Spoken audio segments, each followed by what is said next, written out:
اس وقت تک اس قوم کے اندر بڑے بڑے سورما پیدا ہوتے رہیں گے۔ اگر اس مسلمان عورت کو گھر کے باہر نکال دو تو یہ امت تہذیب، ثقافت اور افراد سے محروم ہو جائے گی۔ نتیجہ یہی نکلا۔ آج ہماری لڑکیاں کالجوں کے نام پر، یونیورسٹیوں کے نام پر ہم اپنی بچیوں کو نکال کر باہر بھیج رہے ہیں، لیکن پلٹا کر ہم کو کیا ملا؟ کچھ نہیں ملا، ہم لوگوں کو کچھ نہیں ملا۔ اس لیے میں آپ طالبات سے یہ گزارش کرنا چاہتا ہوں کہ اپنی زندگیوں کو بامقصد بناؤ، اور بامقصد زندگی بنانے کے لیے اس موقع سے استفادہ کرنا بہت ضروری ہے۔ جہاں ہم قرآن اور سنت کی تعلیم حاصل کرتے ہیں، وہاں پر صحابیات کی زندگیوں کا بھی ہم بھرپور اور خوب مطالعہ کریں۔ یہی صحابیات کی زندگی کا مطالعہ ہے جو ہم کو حوصلہ عطا فرمائے گا، زندگی کا مقصد عطا فرمائے گا۔ ورنہ صرف قرآن اور حدیث کے دلائل اگر آپ یاد کر لیں گے تو آپ مفتی بن جائیں گے، لیکن عمل کا جو جذبہ ہے وہ ہمارے اندر سرایت نہیں کرے گا، وہ پایا نہیں جائے گا۔ اور ہماری تعلیم کا بنیادی مقصد یہ ہے کہ ہمارے اندر عمل کی صلاحیت پیدا ہو، اور یہ عمل کی صلاحیت صحابیات اور صحابہ کے ذکر کے ذریعے سے ملتی ہے۔ آپ پڑھیے کتابوں کو، سیرت کی کتابوں کو، اردو میں بہت سی کتابیں ہیں، عربی میں بہت سی کتابیں ہیں۔ اردو میں آپ تذکرہ صحابیات پڑھیے طالب ہاشمی کی، اور تذکرہ صحابیات پڑھیے اسحاق بھٹی کی۔ جب آپ پڑھیں گے تو آپ کو ایک چیز اس میں معلوم ہوگی، آپ خود اپنی طرف سے ایک موضوع بنا سکتے ہیں جب یہ پڑھیں گے کہ وہ صحابیات کون سی ہیں جن صحابیات نے صحابہ کرام اور ان کی اولاد کو علم دین دیا اور ان کی تربیت کی۔ ایک موضوع آپ کے سامنے آئے گا، اس سے ہمارے اندر جذبہ پیدا ہوگا۔ میدان جہاد میں کام کرنے والی کون کون سی صحابیات تھی، جب آپ مطالعہ کریں گے اپنی ایک ڈائری کے اندر اس کو نوٹ کریں گے تو ایک نیا موضوع آپ کو ملے گا۔ ایک چھوٹی سی مثال میں آپ کو دیتا ہوں۔ ہمارے مدرسے کے نصاب میں اسحاق بھٹی کی کتاب ہے تذکرہ صحابیات۔ ہم لوگوں نے مسابقہ رکھا ایسے ہی، تو ہماری طالبات نے ایک ہی کتاب سے 34 موضوعات کے اوپر ایک نئی کتاب کو ترتیب دیا۔ جب آپ پڑھیں گے تو بہت سا مطالعہ اس کے اندر، یہی چیز ہے جو ہمارے اندر حوصلہ پیدا کرتی ہے۔ یہ کام ہم کو کرنا ہے، اسی سے ذہن بنے گا۔ دیکھیے، تعلیم تو آپ پڑھ لیں گے، کامیاب تو ہو جائیں گے، سند مل جائے گی، لیکن آپ کی فکر نہیں بنی، اگر آپ کی سوچ نہیں بنی تو اس علم کا کوئی فائدہ نہیں ہے۔ اور اس علم، آپ کی سوچ کو بنانے والی جو چیز ہے وہ سیرت کا مطالعہ ہے، اور جب تک ہم سیرت کا مطالعہ نہیں کریں گے نہ ہماری سوچ بنے گی اور نہ فکر۔ ایک آخری بات کہتا ہوا میں اپنے گفتگو کو ختم کر دوں گا۔ دیکھیے، قرآن میں اللہ نے ایک بات کہا، ایک ہی جملہ، حالانکہ آیت کے اندر 8 تعلیمات خواتین کے لیے دی گئی ہیں، لیکن میں اس کا ذکر نہیں کروں گا۔ اللہ تبارک و تعالیٰ نے ایک جملہ کہا خواتین کے لیے سورہ احزاب میں، وَقَرْنَ فِي بُيُوتِكُنَّ، اس کے بعد تعلیمات ہے کہ اے عورتوں تم اپنے گھروں کو لازم پکڑو۔ مطلب کیا ہے اس چیز کا؟ اس چیز کا دنیا نے یہ مطلب سمجھایا کہ اسلام عورت کو قیدی بنا دیتا ہے۔ دیکھو قرآن میں اللہ نے کہا وَقَرْنَ فِي بُيُوتِكُنَّ، لیکن اس حکم کی گہرائی میں آپ تفسیر کا مطالعہ کرتے ہوئے جائیں اور اپنی سوچ کو بروئے کار لائیں، اس کے فوائد ہی فوائد ہم کو ملتے ہیں۔ عورت نے گھر چھوڑ دیا، سماج تباہ ہو گیا۔ عورت نے گھر چھوڑ دیا، معاشیات کے نام پہ ازواجی زندگی تباہ ہو گئی۔ عورت نے اپنا گھر چھوڑ دیا، اس کا تحفظ ختم ہو گیا۔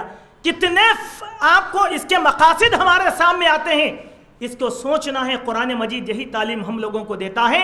اگر ہم اس چیز کو نہیں سوچیں گے تو پھر ہماری زندگی کا کوئی مطلب نہیں۔ آخری بات، یہی نکات ہیں، یہی آیتیں ہیں۔ جب آپ کا ذہن بنے گا تو ذمہ داری یہ ہے کہ جس علاقے میں آپ جائیں گے، جہاں پر آپ رہیں گے، وہاں امت مسلمہ کی عورتوں کا ذہن بنانا یہ آپ کی اپنی ذمہ داری ہے۔ اور جب تک خواتین کا ذہن نہیں بنایا جائے گا، ہمارے گھر اور ہمارا سماج دیندار نہیں ہو سکتا۔ اسی لیے آپ اللہ کا شکریہ ادا کریں، اللہ نے آپ کو یہ موقع عطا فرمایا۔ اس موقع کو غنیمت جانیں کہ اللہ تعالیٰ نے زندگی کا ایک مختصر سا حصہ اپنے دین کے لیے آپ کو یہاں پر فراہم کیا۔ اس سے بھرپور استفادہ کرنے کی کوشش کریں۔ یہ چند بکھرے ہوئے کلمات تھے جس کو میں نے آپ کے سامنے رکھنے کی کوشش کیا ہے۔ جو بھلی بات ہو آپ اس کو لے لیں، اور جو بات بھلی نہ ہو آپ اس کو چھوڑ دیں۔ اللہ تبارک و تعالیٰ سے دعا ہے اللہ تعالیٰ کہی گئی باتوں پر حسن عمل کی توفیق عطا فرمائے۔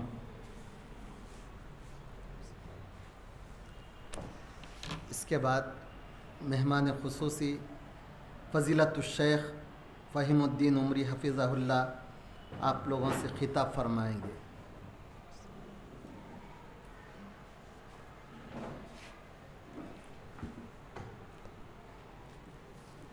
السلام علیکم ورحمۃ اللہ وبرکاتہ.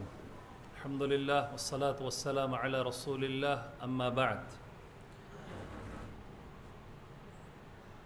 معزز عمید الکلیہ، اساتذہ کرام، معلمات اور عزیز طالبات،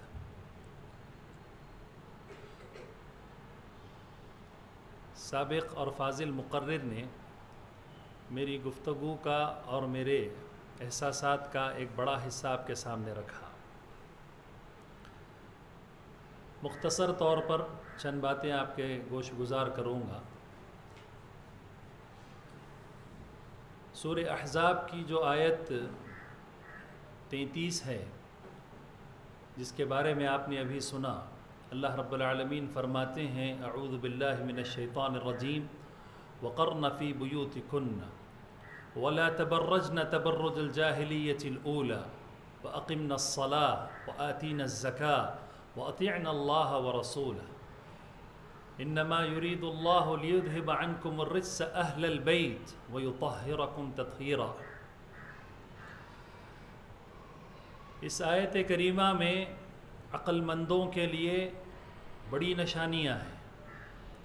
جو قوم کامیاب ہونا چاہتی ہے اس آیت کو پڑھ لیں، اس کے لوازمات کو سمجھیں، اس کی شروحات اور تفاسیر کو جان لے تو یقیناً وہ کامیاب و کامران ہوں گے. جو ماں باپ اپنی اولاد کو، خاص طور پر لڑکیوں کو کامیاب بنانا چاہتے ہیں، ان کے لیے یہ آیت ایک کافی ہے. اور جو لڑکیاں دنیا اور آخرت کی فلاح و بہبودی سے ہمکنار ہونا چاہتی ہیں، ان کے لیے یہ ایک آیت کافی ہے. اللہ رب العالمین نے حضرت آدم علیہ السلام کو پیدا کیا اور اس کے بعد آپ کے جوڑے کو یعنی حضرت حوا علیہ السلام کو پیدا فرمایا، اور ان سے بہت سارے مرد اور عورتیں پیدا ہوئے. تو سب سے پہلا رشتہ اس دنیا میں جو قائم ہوا وہ میاں بیوی کا رشتہ تھا، ایک ازدواجی رشتہ تھا. اس کے بعد بچیوں کی تربیت کے لیے، ان کی اصلاح کے لیے، ان کی دنیا اور آخرت کی کامیابی کے لیے وقتاً فوقتاً بہت ساری آیات اور بینات نازل کر دی گئی، جس میں جو ہدایت چاہتا ہے اس کے لیے کامیابی ہے. وَلَا تَبَرَّجْنَ تَبَرُّجَ الْجَاهِلِيَّةِ الْأُولَى.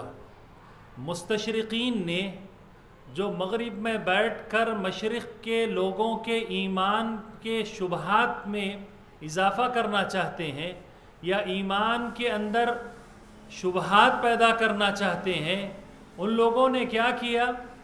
ان لوگوں نے مسلمان مردوں کے اندر، مومنین کی جماعت کے اندر عقیدے کے تعلق سے، مسائل کے تعلق سے، فقہ کے تعلق سے ہزاروں قسم کے اشکالات پیدا کیے، اور انہوں نے ہماری خواتین کو ٹارگٹ بنایا وومن لبرائزیشن کے نام پر، آزادی نسواں کے نام پر، مرد اور عورتوں کے حقوق برابر برابر ہوں اس کے نام پر.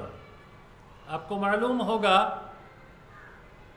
1955 میں 1955 میں سب سے پہلی خاتون مصر کے اندر، مصر جو ایک ملک ہے، اس میں سب سے پہلی خاتون ہدا شعراوی ہے، جس نے اپنے نقاب کو اور اپنے برقعے کو نکال کر پھینکا تھا اور یہ اعلان کیا تھا کہ اللہ کا شکر ہے کہ ہمیں اس پردے کی تکلیفوں سے اس نے آزادی دلائی. ہدا شعراوی ہے، وہ کہاں سے آئی تھی اور کہاں سے تربیت لے کر آئی تھی؟ مغرب سے تربیت لے کر آئی تھی. اور جو ہی وہ مصر پہنچی، وہاں کے بالکل چوراہے پر کھڑے ہو کر اس نے اپنے برقعے کو نکال کر پھینک دیا. تو مغربی تہذیب کو مصر نے 1955 سے عورتوں پہ نافذ کرنا شروع کیا. یہی سلسلہ چلتے چلتے آگے بڑھا، اور عرب جو پٹی ہے مکمل، جس کے اندر دول الخلیج بھی ہے، سعودیہ بھی ہے، قطر بھی ہے، کویت بھی ہے، بحرین ہے، عمان ہے اور دیگر ممالک ہیں. آپ دیکھیں گے، سنیں گے، پڑھیں گے بہت زیادہ لباس کے سلسلے میں آزاد خیال ہیں، متدینہ ہیں، توحید پرست ہیں، لیکن لباس کے معاملے میں بہت زیادہ آزاد ہیں۔ اسی طرح ہندوستان، پاکستان اور بنگلہ دیش جب ایک تھے تو ایک بڑی تعداد مسلمانوں کی تھی، جہاں مسلمان مرد ہیں وہاں خواتین بھی ہیں، تو ان کے دین میں بگاڑ اور فساد پیدا کرنے کے لیے انڈیا کو ٹارگٹ بنایا گیا اور یہاں آزادی نسواں کا نعرہ بلند کیا گیا۔ وومن لبرائزیشن، آپ نے اس کی تباہ کاریاں بھی سنی، اس کے فسادات بھی سنے، اور جیسی تخریب کاری خاندانوں میں ہو رہی ہے، یہ تمام چیزیں آپ نے سنی، میں اس پر مزید روشنی نہیں ڈالوں گا۔ میں صرف یہ کہوں گا، آپ کو آزادی کا نعرہ سننے میں بڑا ٹھیک لگتا ہے، لیکن اس کے نتائج جو ہیں بڑے تباہ کن ہیں۔ اس کے نتائج اتنے تباہ کن ہیں کہ آج ہندوستان کے اندر آپ دیکھیے، مسلمان تو مسلمان، غیر مسلم عورتیں اور خواتین کی عزتیں غیر محفوظ ہیں۔ آفیسز کے اندر ان کے پاس کوئی نظم نہیں ہے، بہت زیادہ خواتین کے اوپر تکالیف کا اور ان کو بیجا مسائل کا شکار بنایا جا رہا ہے، اور موجودہ حکومت خاص طور پر حقوق نسواں کے سلسلے میں مکمل طور پر ناکام ہو چکی ہے۔ آئے دن واقعات آتے ہیں، کسی بھی طبقے کی ہو، کسی بھی ذات پات کی ہو، کسی بھی دھرم اور دین کی ہو، لیکن عورت اپنی جگہ ایک عورت ہے، اس کی عزت ہے، اس کا احترام ہے، اور اس کی ایک شخصیت ہے، اس کی ایک پرسنالٹی ہے۔ اس کا احترام کرنا ہر فرد پر، ہر مرد پر، ہر سوسائٹی پر، ہر کمیونٹی پر لازم اور ضروری ہے، لازم اور ضروری ہے۔ تو وومن لبرائزیشن کے اس نعرے پر جن قوموں نے، تحریکوں نے، جماعتوں نے، کمیونٹی نے عمل کیا، آج وہ تباہیوں کے دلدل میں پہنچ گئے ہیں۔ عزتیں محفوظ نہیں ہیں، نسلیں محفوظ نہیں ہیں، دل و دماغ محفوظ نہیں ہیں۔ آپ کے علم اور اطلاع کے لیے سائیکیٹرسٹ، ماہرین نفسیات کا یہ کہنا ہے کہ عمر کے ایک درجے کو پہنچنے کے بعد خواتین کی اکثریت نفسیاتی امراض کا شکار ہو رہی ہے۔ وجہ کیا ہے؟ بچپن کے ادوار میں، دور میں، یا پھر جوانی کی عمر میں، یا اس سے آگے کے مراحل میں مختلف قسم کے شکنجوں میں اس کو جکڑ دیا جاتا اور اس کو مسائل کا شکار بنا دیا جاتا۔ المہم، یہ بہت بڑی افسوس کی بات ہے، اسلام نے جو امہات المؤمنین کو رب العالمین نے خطاب کر کے کہا، خصوصی خطاب اور عام خطاب تمام امت کی بچیوں کے لیے، وَقَرْنَ فِي بُيُوتِكُنَّ، گھر کو لازم پکڑیے۔ آپ گھر کی انشاءاللہ ملکہ ہوں گی، آپ گھر کی سب کچھ روح رواں ہوں گی، آپ گھر کی سیاہ و سفید کی مالک ہوں گی۔ یہ گھر آپ کی حکومت ہے، یہ گھر آپ کی مکمل حکومت ہے، اس کے اندر آپ کو پورے اختیارات ہیں۔ آپ کے اختیارات کو، آپ کے جذبات کو، آپ کے احساسات کو اور آپ کے کمالات کو دبایا نہیں جا رہا ہے، پردے کے نام پر، گھر میں قید کرنے کے نام پر نہیں، بلکہ آپ کو موقع دیا جا رہا ہے۔ یہاں حکومت بھی آپ کی، سیاست بھی آپ کی، سیاہ سفید کے بھی مالک آپ۔ تبھی کیا ہوگا؟ نسلیں بھی ماشاءاللہ محفوظ ہوں گی، اور بہترین نوجوان، بہترین بچے انشاءاللہ ہمارے گھروں سے نکلیں گے۔ آپ کو ایک بات بتاتا ہوں، آج امت کی خواتین، خاص طور پر ہماری بچیوں کے اندر ایک قسم کا ڈر اور خوف پیدا ہو گیا، ایک ڈر اور خوف پیدا ہو گیا۔ ایک طرف افراط ہے، دوسری طرف تفریط ہے۔ تفریط میں ہم دیکھتے ہیں ڈر و خوف اور ہراس کا شکار ہیں۔ ایک طرف افراط ہے، ہم عالمہ ہیں، ہم فاضلہ ہیں، شیخ نے کہا کہ اب ہمارے اوپر ذمہ داریاں لازم نہیں ہیں، اور ان جملوں کی تائید میں سپریم کورٹ کے کئی فیصلے آئے ہیں۔ ایسے ملک میں میں اور آپ جی رہے ہیں جہاں اب شریعت پر بات نہیں ہوگی، جہاں قرآن و حدیث پر بات نہیں ہوگی، جہاں حضرت خدیجہ، حضرت عائشہ، حضرت فاطمہ کی سیرتوں پر بات نہیں ہوگی، اب آزادی نسواں اور وومن لبرائزیشن کے اوپر بات ہوگی۔ نتیجہ ہم دیکھ رہے ہیں، افراد کی نظر ہو کر زندگیاں تباہ ہو رہی ہیں۔ زندگیاں تباہ ہو رہی ہیں. اللہ آپ سب کی حفاظت فرمائے. دوسری اہم ترین چیز کہ ہماری جو مائیں رہی، میری والدہ ہیں اور ہمارے مشائخ کی والدہ، آپ لوگوں کی والدائیں، اور ان کے اوپر جو ہمارے والدہ کی والدائیں ہیں، یہ لوگ کسی مدرسے کی فارغہ ہیں، یہ لوگ کسی اسکول کالج کی فارغہ ہیں. میری اپنی ماں 7th کلاس فیل ہے، 7th کلاس پاس نہیں فیل ہے، لیکن الحمدللہ ہم 4 بہن بھائی، 1 بہن 3 بھائی، مضبوط تربیت. سردی کا معاملہ ہو، گرمی کا موسم ہو، نمازوں کے سلسلے میں، طہارت و پاکیزگی کے سلسلے میں، یہاں تک کہ ہر چھوٹی بڑی چیز کے سلسلے میں پوری رپورٹ کرنا، پورا نظم دیکھنا، اور کہاں گئے کہاں نہیں، کیسے اٹھے کیسے ساری چیزوں کی تفصیلات. تو پہلے کی خواتین کے اندر تعلیم کی کمی تھی، تربیت ان کے اندر بہت تھی. تربیت ان کے اندر اتنی زیادہ اور شدید تھی کہ وہ کہیں پر بھی اپنی آنکھوں کو بند نہیں کرتے تھے، اور بچیوں کے سلسلے میں ان کی جو بھی کوتاہیاں ہوتی اس پر وہ چشم پوشی سے کام نہیں لیتے، بلکہ سختی کے ساتھ تربیت کرتے تھے. اور ایک بات آپ سے عرض کرتا چلوں، اللہ رب العالمین نے بڑی نعمتوں سے آپ کو نوازا ہے.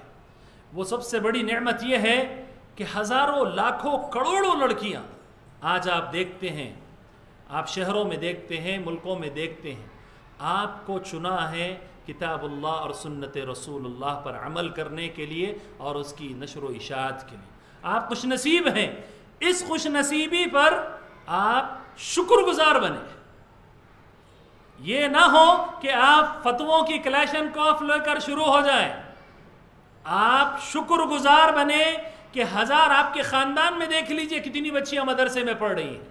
ہر لڑکی، ہر طالبہ اپنے خاندان میں دیکھیں کتنی بچیاں اسکول اور کالج میں ہیں اور کتنی مدرسے میں ہیں. تو یہ آپ کے اوپر اللہ کا بہت بڑا کرم ہے، رحم ہے، نعمت ہے کہ اللہ نے آپ کو اپنے دین کی تعلیم کے لیے چنا. اس پر آپ شکر ادا کیجیے. میں شکر ادا کروں اس بات پر کہ مجھے آپ سے خطاب کا موقع ملا. اس میں فخر کی، اس کے اندر جو ہے اور تعریف کی، اس کے اندر کسی چیز کی ضرورت نہیں ہے. فخر، حمد، ثنا، تعریف، یہ تمام چیزیں اللہ رب العالمین کے لیے لائق و زیبا ہے. ہم سب انسان ہیں اور بنو آدم ہیں، بنات حوا ہیں، غلطیوں کے پتلے ہیں. غلطی ہوتی ہے، توبہ استغفار کرتے ہیں، رب العالمین کے آگے گڑ گڑاتے ہیں. اور ایک بات، آپ الحمدللہ کتاب و سنت کی طالبات ہیں. اپنے اندر بے باکی، خودداری اور بلند ہمتی، پختہ عزائم پیدا کیجیے. صحابیات کی ہزاروں مثالیں ہیں.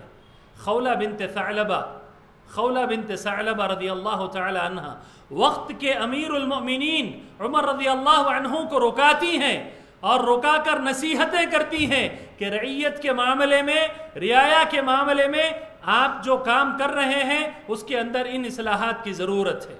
آپ کے ساتھ ایک صحابی ہوتے ہیں جارود نامی، وہ دیکھتے ہیں کہ ایک بوڑھی خاتون ہے جو حضرت عمر کو اچھا خاصا سنا رہی ہے، تو پریشان ہو جاتے ہیں اور کہتے ہیں کہ اے خاتون کیا کہہ رہی ہے امیر المؤمنین سے؟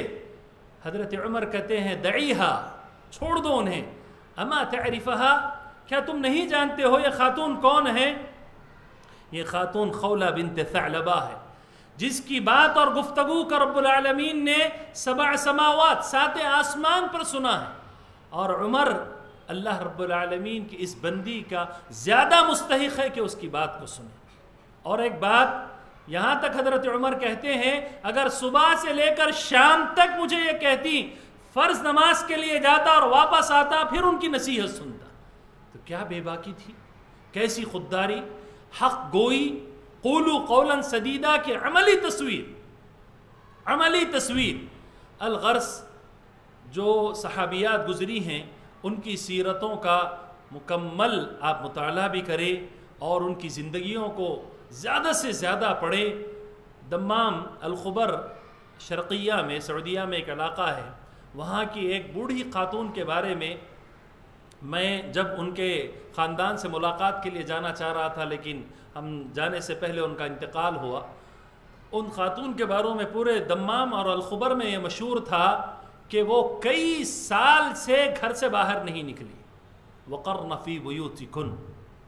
اور اس اعلان کو اور اس خبر کو ایک نصرانیہ ایک کرسچن خاتون نے سنا تو وہ حقیقی معنوں میں ان سے ملاقات کے لیے دمام پہنچی.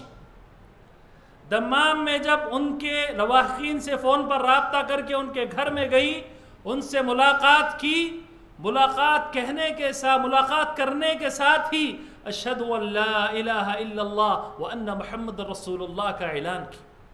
یہ وہ خاتون ہے جس نے اپنا اوڑھنا بچھونا قرآن مجید کی تلاوت کو اور نوافل روزوں کو, نفل نمازوں کو, صدقہ و خیرات کو بنا لیا تھا.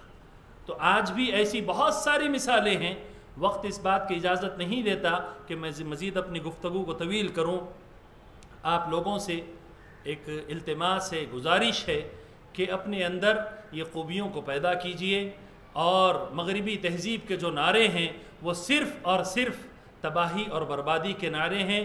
کتاب و سنت ہمارے لیے, آپ کے لیے, قیامت تک آنے والی امت کے مردوں اور عورتوں کے لیے یہ راہ نجات ہے. اس کی تعلیمات ہمارے لیے بہت ہی اہم اور ضروری ہے, اور اسی پر ہم پڑھتے ہوئے عمل کرتے ہوئے اس زندگی سے گزر جاتے ہیں تو یقیناً دنیا اور آخرت کی کامیابی بھی ہم سے ہمکنار ہیں. اللہ رب العالمین سے میری دعا ہے کہ الہ العالمین ہم تمام کو قرآن و حدیث کی تعلیمات کو سلف صالحین کی تعلیمات کی روشنی میں سمجھنے کی توفیق عطا فرمائے. اور شکر گزار ہوں ذمہ داران اور عہدیداران کا کہ آپ لوگوں کے سامنے کچھ کہنے کا اور آپ لوگوں کی صلاحیتوں کو جاننے کا, سننے کا موقع ملا. خوش نصیب ہے وہ والدین جن کی بچیاں یہاں پڑھ رہی ہیں. اللہ تبارک و تعالیٰ آپ کے والدین کو صحت, عافیت اور سلامتی کے ساتھ رکھے, اور آپ کے اساتذہ کی عمروں میں برکت عطا فرمائے, اور ان کے جو نیک اعمال رب العالمین کے حکم سے ہو رہے ہیں اللہ تعالیٰ انہیں ان کے میزان حسنات میں اضافے کا سبب بنا دے. جزاکم اللہ احسن الجزاء وآخر دعوانا الحمدللہ رب العالمین. السلام علیکم.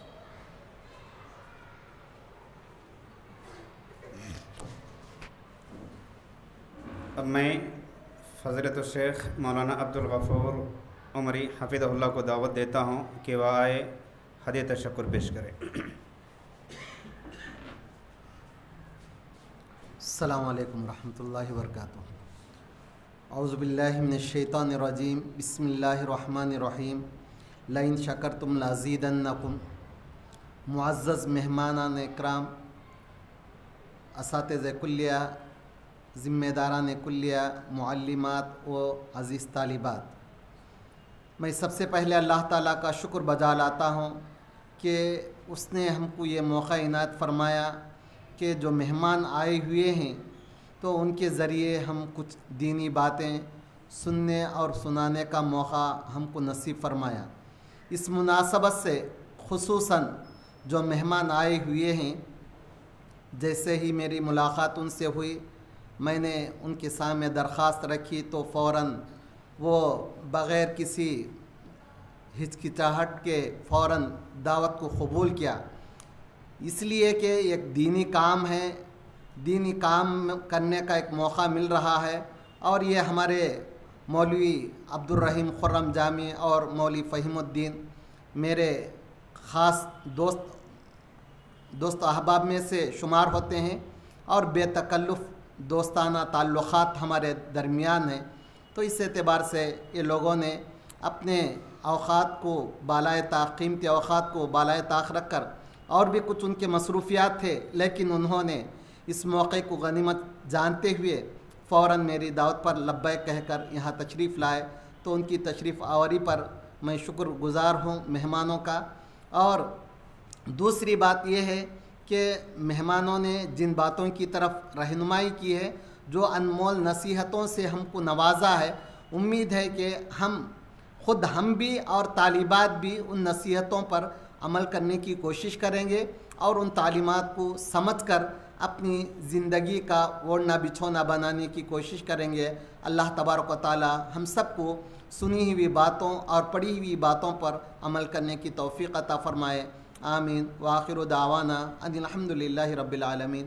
اسی کے ساتھ مجلس برخاست کی دعا پڑھ لیجئے. سبحانک اللہم و بحمدک اشہد ان لا الہ الا انت استغفرک و اتوب الیک. السلام علیکم.